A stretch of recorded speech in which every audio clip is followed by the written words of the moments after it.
오전 주일 공동예배 때 담임 목사님께서 선거 얘기로 서론을 시작하셨는데, 저는 북한의 GPS 교란 사건에 관한 이야기로 설교를 시작할까 합니다. 지난 31일부터 계속되는 그 GPS 교란 때문에 여러 가지로 어려움을 겪고 있었다라는 기사를 보게 되었습니다. 그 미래창조과학부에서는 그 전파가 계속 유입되는 것을 파악하고, 그런데 우리 이제 민간 항공기나 선박에는 커다란 피해가 없다라고 그렇게 이야기하고 있습니다. 그래서 그런 것들은 GPS를 교란하는 그런 교란 작전은 정전 협정에 위반되어 있는 거고 국제 협약에 위반되어 있는 것입니다. 이런 북한의 교란 전파가 이게 국내 그 민간인지 아니면 군용 GPS에 여러 가지 피해를 입힐 수 있다라고 그렇게 이야기하고 있습니다.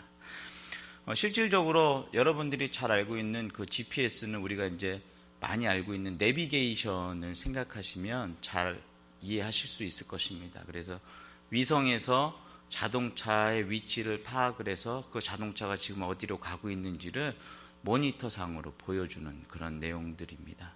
그런데 그것을 교란한다라는 이야기는 그거보다 더 센 전파를 보내어서 그것을 차단한다라는 거죠. 그래서 여기 안에 밑에서 그 전파를 받을 수 없어서 저희가 혼란에 빠질 수 있다. 근데 저희 교회는 그 GPS 전문가분이 계십니다. 그래서 자문을 구해보니까 그런 행위를 제밍이라고 이야기하십니다. 그런데 그러면 그런 교란하는 것들을 막는 장치는 무엇이 있느냐, 이제 제가 여쭤보니까 안티 제밍이라는 장치가 있답니다. 그래서 저는 그거보다 더 높은 그 주파를 쏘는 것이 그것을 이기는 건 줄 알았더니 그게 아니었습니다. 제가 잘못 알고 있었습니다. 전문가에게 물어보니까 그 기계 자체에 그 교란하는 전파를 차단할 수 있는 그 차단 그 전파가 있다고 합니다. 그러니까 스스로 오는 전파를 차단해 낼 수 있다라는 이야기죠. 무슨 얘기인지 이해하셨죠? 이 얘기를 잘 이해를 하셔야 합니다. 오늘 설교를 잘 따라가시려면 다시 한번 설명합니다. 밖에서 나를 자꾸 교란하는 전파가 옵니다. 그러면 그 전파를 차단하려면 내가 집으로 숨는 게 아니라 내 안에 그 전파를 차단할 수 있는 힘을 만들어낸다는 얘기입니다. 조금 쉽게 이야기하면 제가 이해한 내용은 그렇습니다. 그게 그 제밍을 막아내는 안티 제밍이라고 그렇게 설명을 들었습니다. 이런 그 GPS에 관한 여러 가지 이야기들이 많이 있습니다. 미국에서도 이런 일들이 벌어졌다고 합니다. 그래서 그 공항에 비행기가 착륙을 하고 그 다음에 그런 것들이 여러 가지 혼란을 겪는다라고 이야기합니다. 그런데 그 혼란을 겪게 된 가장 큰 원인이 무엇이었냐면 그 주변에 있는 트럭 운전사들이 교란 장치를 사용해서 그 GPS에 오는 수신을 교란했다라는 이야기입니다. 왜 그러냐고 이야기했더니 자신들이 다른 일을 할까봐 회사에서 GPS로 본인들을 감시하는 것을 교란하기 위해서 그렇게 만들었는데 비행기 공항에까지 그게 영향을 미쳐서 항공기 이착륙에 문제가 발생할 줄 몰랐다라고 그렇게 이야기합니다. 사랑하는 성도 여러분, 우리의 삶에도 이런 것들이 있습니다. 하나님께서는 우리들에게 늘 끊임없이 위성에서 말씀하시는 것처럼 우리들에게 말씀해 주고 계십니다. GPS에서 그 자동차 내비게이션에 어디로 가고 있다라는 것을 표시해 주는 것처럼. 그런데 세상은 늘 우리를 교란시키고 있습니다. 하나님으로부터 내려오는 그 GPS 그 수신을 방해하는 교란 장치들이 있습니다. 그런데 그것을 막아내는 힘이 뭐라고요? 자기 스스로 있는 힘으로 안티 제밍이라고 이야기하죠. 그런데 우리 스스로가 그것을 막아낼 수 있는 힘이 있겠습니까?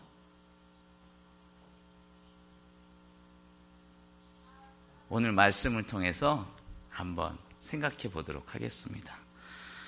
그렇습니다. 우리는 늘 살아가면서 여러 가지로 공격을 받고 또 사회적으로 여러 가지로 지탄을 받고 있습니다. 요즘엔 안티 기독교인들이 많이 생겼고, 또한 여러 가지 교묘한 방법으로 교회에 침투하여서 우리를 혼란시키고 교란시키는 그런 것들이 많이 있습니다. 영화도 그렇고 문학도 그렇고 음악도 그렇고 방송 프로그램도 그렇습니다. 그럴수록 그리스도의 복음을 전해야 할 우리 교회가, 내 자신이 어떻게 영적 무장으로 준비해야 하는가, 무엇보다도 그것이 필요한 시기에 살아가고 있습니다. 예수님의 부활은 신비한 사건이기 때문에 그 당시에도 그것을 쉽게 받아들일 수 없었습니다. 심지어 예수님이 살아생전에 같이 지냈던 제자들도 부활의 메시지를 들었고, 부활의 아침에 예수님을 만난 그 제자들도 반신반의하고 있었습니다.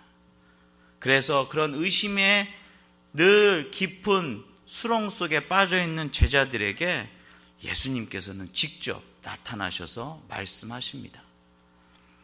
오늘 본문 말씀 전에는 엠마오로 가는 두 제자에 관한 이야기입니다. 엠마오 사건이 일어난 것, 그곳에서 내려가던 두 제자들이 예수님을 길에서 만나 뵙고 예루살렘으로 돌아와서 함께 모인 다른 제자들에게 증언하는 자리에서 일어난 사건을 기록하고 있는 내용입니다.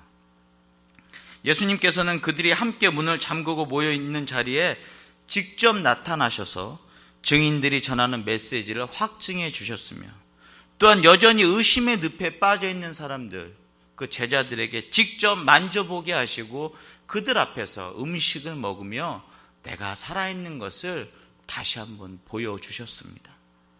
그리고 그들의 십자가와 부활의 사건에 대해서 증인이 되어야 한다고 예수님께서 그들에게 말씀하십니다. 그들의 가슴에 명확하게 확인시켜 주시는 내용이 무엇이냐면, 너희는 이 모든 일의 증인이라 라고 말씀하십니다. 사람들은 그 신비한 사실을 받아들이려고 하지 않았고, 또 유대인들은 관습이나 전통 때문에, 또한 죄의 습성 때문에 십자가의 그 구속 사건, 또 부활에 관한 이야기들을 자신들은 받아들이지 못하고 있는 상황이었습니다. 그래서 주님께서는 이 일의 증인이 되어야 한다고 이야기하시면서 제자들을 세우고 계십니다. 그렇게 제자들을 세우기 위해서 아까 이야기한 안티-제밍, 내 스스로가 그런 외부의 교란 작전에서 벗어나게 할 수 있는 힘을 키우기 위해서 부활하신 주님께서는 직접 찾아와서 그 신비에 대해서 확인시켜 주십니다. 그것이 첫 번째입니다. 주님께서는 우리에게 직접 찾아오셔서 그 신비를 확인시켜 주십니다. 36절 말씀입니다. 다 같이 36절 말씀 한 목소리로 읽겠습니다. 이 말을 할 때에 예수께서 친히 그들 가운데 서서 이르시되 너희에게 평강이 있을지어다 하시니, 부활의 주님께서 직접 만난 엠마오 도상의 제자들과 달려와서 부활의 사실을 증언하지만 제자들은 그것을 받아들이지 못하고 고민하고 있는 상황 속에 있습니다. 왜냐하면 워낙 신비한 사건입니다. 죽었던 사람이 살아나는 사건이기 때문에. 또한 그들은 예수님의 죽음에 대해서 충격을 받고 있었습니다. 그리고 무엇보다도 그 시대 상황, 그 정치적으로 당국자들의 위협 속에서 늘 불안에 떨고 있었습니다. 뿐만 아니라 인간의 죄성, 우리의 죄성은 복음을 바로 듣지 못하도록 영적으로 교란하고 있습니다. 그때 주님께서 그들이 모인 자리에 찾아오십니다. 오늘 36절 말씀해 보니까 이 말을 할 때에 라고 말씀하십니다. 이런 표현은 불신을 안타깝게 여기신 주님께서 직접 즉각적으로 그 말을 하고 있을 때 딱 나타나셔서 말씀하시는 겁니다. 엠마오에서 돌아온 제자들, 그 앞의 내용들은 여러분들이 잘 알고 있는 내용입니다. 제자들이 아마도 걸음을 빨리 해서 도착해서 밤에 도착하였습니다. 그리고 흥분된 마음이 가시지 않았을 겁니다. 내가 길에서 예수님을 만났다라고 이야기하고 있습니다. 그런데 그렇게 만났어도 내 스스로 그것이 정말일까? 라고 반신반의하고 있는 것입니다. 그럴 때 바로 주님이 딱 나타나셨습니다. 내가 의심하고 있을 때 이게 정말 사실일까? 라고 두려움에 떨고 있을 때 그 말을 할 때에, 그 생각을 할 때에 주님께서 나타나셔서 말씀하십니다. 그래서 손과 발을 직접 보여주시고 또한 함께 구운 생선을 드시면서 의심과 불신의 그런 교란 장치들을 해지시켜 주시고 있습니다. 주님은 의심의 늪에 빠져 있는 그들에게 찾아오셔서 직접 확인시켜 주십니다.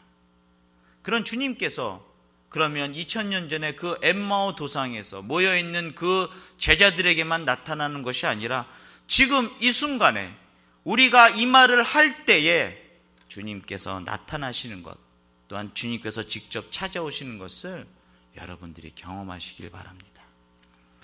두 번째로 부활하신 주님께서는 말씀으로 확증해 주십니다. 44절, 45절 말씀입니다. 한 목소리로 읽어보겠습니다. 또 이르시되 내가 너희와 함께 있을 때에 너희에게 말한 바 곧 모세의 율법과 선지자의 글과 시편의 나를 가리켜 기록된 모든 것이 이루어져야 하리라 한 말이 이것이라 하시고 이에 그들의 마음을 열어 성경을 깨닫게 하시고. 아멘. 제자들은 예수님의 못자국 난 손과 발을 직접 보았습니다. 그러나 그들은 손으로 만져보면서도 여전히 의심하고 있습니다. 그때 주님께서 구약을 통해서 보여주신 예언의 말씀을 통하여서 선명하게 설명을 해주십니다. 말씀은 신앙을 견고하게 해주는 요소로 작용하고 있습니다. 주님께서는 말씀에 기록된 대로 상세하게 설명해 주십니다. 그들이 의심하고 반신반의하고 있는 그런 의심의 안개를 거두어 주십니다. 말씀이 들어오자 그들이 영안이 열리고 보지 못했던 하나님의 세계가 보이기 시작했습니다. 그리고 엠마오 도상에서도 그러했고 예루살렘에 숨어있던 방에서도 그러했습니다. 그러면 오늘 이 자리에도 그런 일이 분명히 일어납니다. 주님께서는 말씀을 통해서 우리의 영안을 열어주십니다. 말씀을 통해서 하나님의 세계를 보여주시고 말씀을 통해서 우리들에게 희망을 주시며 말씀을 통해서 우리의 의심을 거두어 주십니다. 그래서 우리들에게 하나님의 신비로움을, 또한 그리스도의 계획을, 또한 하나님께서 우리들에게 원하시고자 하는 것들을 말씀을 통해서 이해시켜 주십니다. 사람의 눈이 밝으면 얼마나 밝고 사람의 지식이 뛰어나면 얼마나 뛰어나겠습니까? 하나님께서 펼쳐주실 때만이 우리는 깨달을 수 있고 그 사실을 아는 사람은 하나님 앞에 무릎 꿇을 수밖에 없으며 성령님의 함께 하심을 구할 수밖에 없습니다. 세 번째로 부활하신 주님께서는 그들을 부활의 증인으로 파송하십니다. 과정입니다. 그러니까 우리가 안티 제밍이 되기 위해선 첫 번째, 직접 예수님을 만나야 한다는 거죠. 두 번째, 말씀을 통하여서 우리의 영안이 열려야 된다. 그 다음에 마지막으로 그렇게 알고 있는 우리가 부활의 증인이 되어야 한다는 내용입니다. 46절부터 48절 말씀을 한 목소리로 읽어보도록 하겠습니다.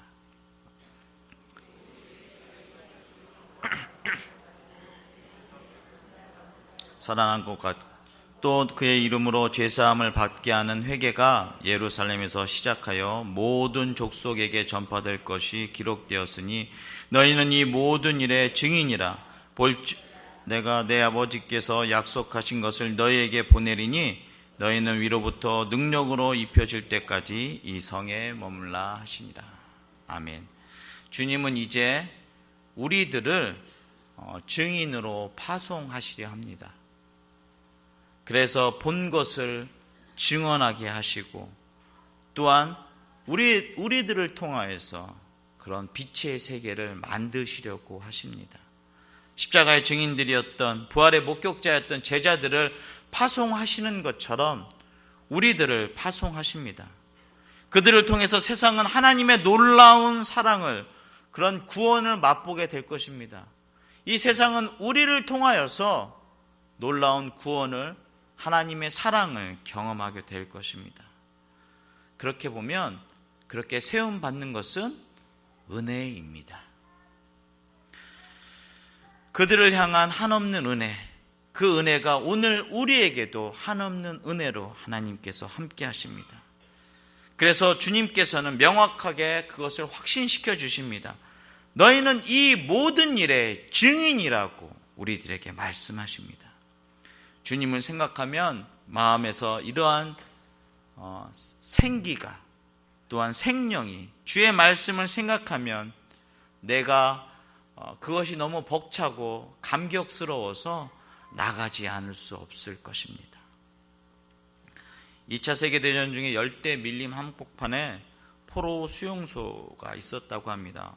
지독한 무더위와 또한 배고픔 때문에 많이 힘들어하고 또한 죽음의 그림자들이 드리워져 있었습니다. 먹을 것이 없어서 쥐가 지나가는 것을 잡아먹기도 하고 그랬다고 합니다. 그런데 그런 수용소 안에 먹을 것을 가진 사람이 있었다고 합니다. 미국인으로 가방에 양초 한 자루를 가지고 있었다고 합니다.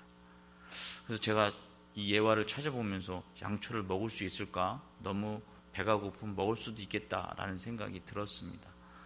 그런데 가장 위급할 때 그 중요한 식량을 함께 나누려고 했다고 합니다. 그런데 어떤 포로가 서글픈 음성으로 이렇게 이야기하였습니다. 어느새 크리스마스를 맞게 되었네.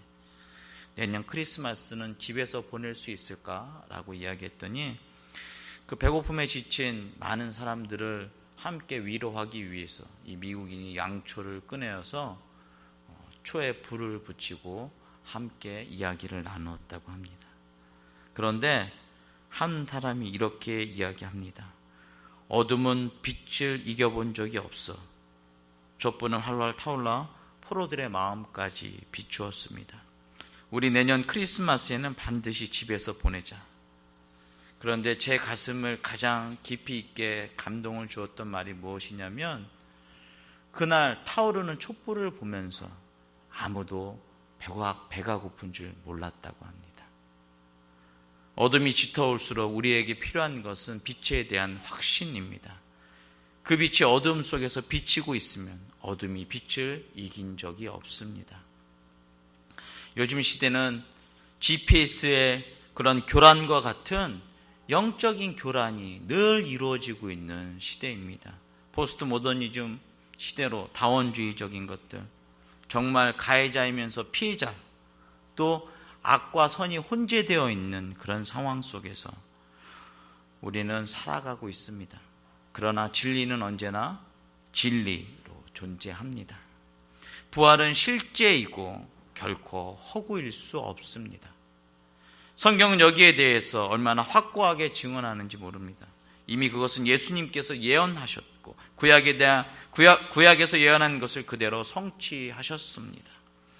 인간의 머리로는 이해할 수 없습니다. 하나님의 신비는 결코 허구로 남아있을 수 없습니다. 부활은 단순히 신비한 현상이 아니라 하나님의 구속의 완성입니다. 그러면 우리는 그런 부활을 세상에 나아가 전하는 증인이 되어야 합니다. 사랑하는 성도 여러분, 우리가 보고 확신한 그 무엇이 말하지 않을 수 있단 말입니까? 아니, 우리가 어떻게 하늘의 신비를 증언할 수 있습니까? 우리는 연약하여서, 부족하여서, 우리의 힘이 없어서 증인의 역할을 감당할 수 없음을 주님은 잘 알고 계십니다.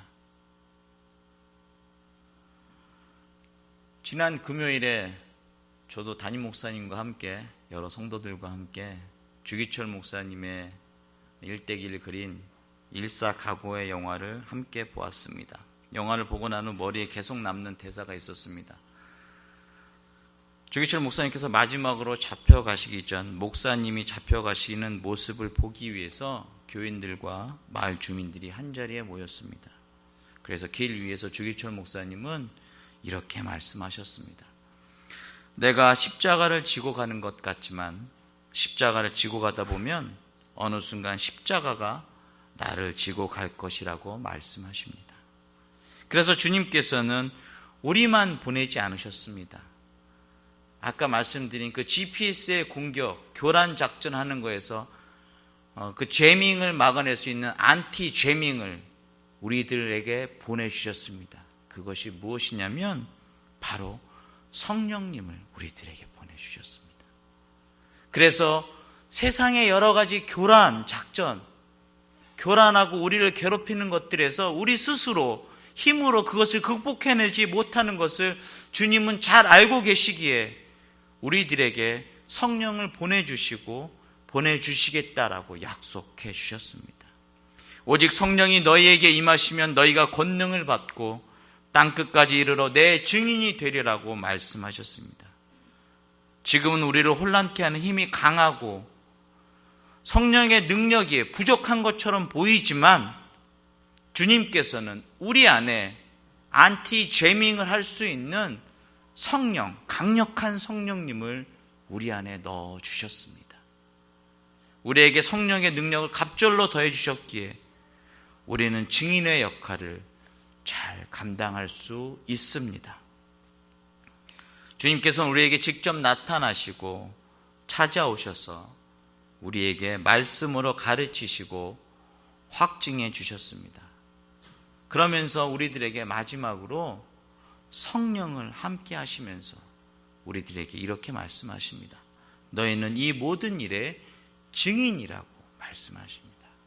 사랑하는 성도 여러분, 이제는 우리가 세상에 나아가서 증인의 역할을 감당해야 할 때입니다. 많은 사람들이 우리를 손가락질하고 또한 많은 사람들이 우리를 업심여기도 우리는 그 안에 내 안에 가장 보배로운 성령님을 담고 세상에 나아가 빛의 역할을, 소금의 역할을 감당해야 합니다. 그래서 주님께서는 우리들이 그렇게 이 모든 일의 증인으로 살아갈 때에 우리들에게 더 많은 것들, 또한 우리를 통하여서 주님의 나라가 확장되는 귀한 역사가 일어납니다. 하나님께서 이곳에 대한교회를 세워주신 이유도 그것이라 믿습니다. 사랑하는 성도 여러분, 우리가 마음을 모으고 뜻을 모으고 힘을 모아 주님께 나아가야 합니다. 그런데 우리가 마음을 모은다고 모아지는 게 아니고, 우리가 뜻을 모은다고 모아지는 게 아니고, 우리가 힘을 모은다고 모아지는 것이 아닙니다. 주님께서 우리 안에 주신 성령이 우리의 마음을 모으게 하고 우리의 뜻을 모으게 하고 우리의 힘을 모으게 하며 우리가 앞으로 나아갈 수 있는 동력을 우리들에게 주십니다. 그것을 명심하시고 주님께서 원하시는, 주님께서 바라시는 증인의 삶을 살아가시는 귀한 은혜가 함께 하시길 간절히 소망합니다. 기도하겠습니다. 사랑의 하나님, 하나님께서는 늘 의심